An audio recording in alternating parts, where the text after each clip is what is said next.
ইলিশ মাছ দিয়ে যে কোনো তরকারি রান্না করলে খেতে কিন্তু দারুণ লাগে। আজকে লাঞ্চে আমি ইলিশ মাছ দিয়ে কচু রান্না করব। কচুগুলো আমি ভালোভাবে কেটে ধুয়ে ক্লিন করে নিয়েছি। ফার্স্টে আমি দিয়ে দিচ্ছি পরিমাণ মতো পেঁয়াজ কুচি, এরপর হলুদের গুঁড়া, ঝালের গুঁড়া, দিয়ে দিচ্ছি লবণ। আমি হাত দিয়ে মেখে করব, কষাই করছি না। এরপর আমি দিয়ে দিচ্ছি পরিমাণ মতো তেল। আমার সবগুলো মশলা দেওয়া শেষ। এখন আমি হাত দিয়ে ভালোভাবে মশলাটা মিক্স করে নিব।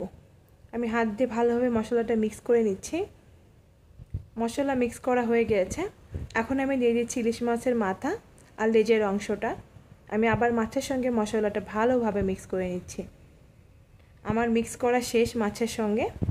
এখন আমি দিয়ে দেব কচুগুলা। আমি সবগুলা কচুই দিয়ে দিচ্ছি। কচু দেওয়ার পর আমি আবারও হাত দিয়ে ভালোভাবে মিক্স করে নিচ্ছি। আমার কিন্তু একদম মিক্স করা শেষ। এখন আমি দিয়ে দিচ্ছি পরিমাণ মতো পানি।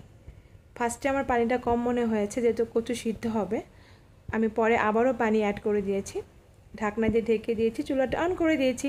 20 মিনিট পর আমি ঢাকনাটা উঠিয়ে নিচ্ছি। দেখুন ঝোলগুলো কিন্তু একদম শুকিয়ে এসেছে প্রায়। আমি আস্তে আস্তে নেড়ে চেড়ে নিচ্ছি।